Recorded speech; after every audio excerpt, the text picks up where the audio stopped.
João capítulo 5, a partir do primeiro versículo, diz assim: Depois disso havia uma festa dos judeus e Jesus subiu a Jerusalém. Ora, em Jerusalém, próximo à porta das ovelhas, há um tanque chamado em hebraico Betesda, o qual tem 5 alpendres. Nestes jazia grande multidão de enfermos, cegos, mancos e ressecados, esperando o movimento da água. Porquanto um anjo descia de certo tempo ao tanque e agitava a água. Então o primeiro que ali descia, depois do movimento da água, era curado de qualquer enfermidade que tivesse. Achava-se ali um homem que havia 38 anos e estava enfermo. Jesus, vendo-o deitado, sabendo que estava assim havia muito tempo, perguntou-lhe: Queres ficar são? Respondeu-lhe o enfermo: Senhor, não tenho ninguém que ao ser agitada a água me ponha no tanque. Assim, enquanto eu vou, desce outro antes de mim. Disse-lhe Jesus: Levanta, toma o teu leito e anda. Esse é um dos textos talvez mais conhecidos do Evangelho, das narrativas do Evangelho. Mas eu queria chamar a sua atenção para o primeiro versículo, inicialmente. O texto diz que havia uma festa dos judeus em Jerusalém e Jesus sobe até Jerusalém, ele se desloca até lá. Mas diferente do que podia se imaginar, ao invés de escolher o lugar da festa, ao invés de se encaminhar em direção aonde todos os demais judeus estavam naquele momento, celebrando, festejando, Jesus olha para outra direção da cidade, onde então havia um tanque, e ao redor desse tanque uma multidão de enfermos.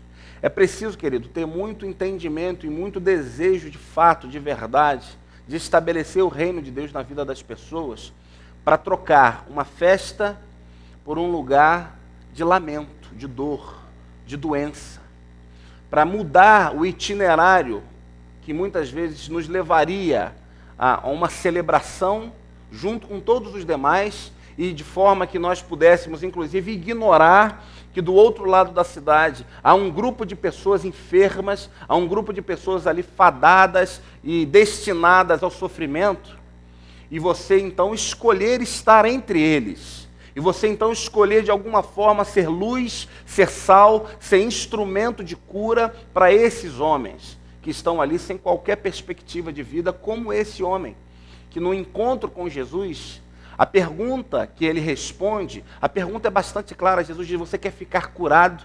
Você quer ficar são?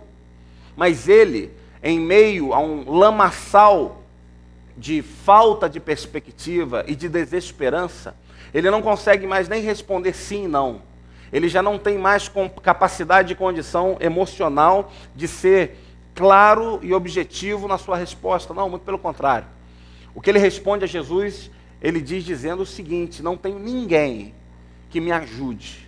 Não tem ninguém que, quando a água é movimentada, me ponha no tanque. Sempre há pessoas com necessidades maiores do que a minha nesse ambiente. Sempre há gente com prioridades mais urgentes que a minha nesse ambiente. Sempre há pessoas que me ignoram aqui completamente há 38 anos. Eu vivo dessa forma, não tem ninguém que me ajude. Certamente ele fala isso, ele dá essa resposta olhando para Jesus sem esperar, sem imaginar, sem ter condições de crer que Jesus pudesse dar um fim e quisesse dar um fim àquele sofrimento. E esse é um chamado também de Deus para a nossa vida. Nós precisamos não só nos compadecermos de palavras, nós não podemos só nos contentarmos em saber da realidade difícil, de lamento, de dor, de sofrimento que muita gente vive. Não basta perguntar: você quer ficar são? O que está acontecendo com você? Por que você vive nessa situação? Isso é muito pouco, isso é muito limitado. O que de fato a gente precisa é intervir na vida das pessoas. Jesus não tem dúvida. Ele não precisava de águas sendo agitadas num tanque, de maneira mística até, através de um anjo, para curar aquele homem. Ele sabia que o reino de Deus era estabelecido e chegava onde ele chegasse. E é assim comigo e com você. Esse poder também nos foi dado. Essa autoridade está sobre a minha vida e sobre a sua vida. Você que crê de verdade, você que é discípulo de Jesus, você pode intervir na vida de pessoas e interromper ciclos de dores, de lamentos, de frustrações, de doenças. Jesus olha para ele e diz: pega o teu leito, levanta, anda.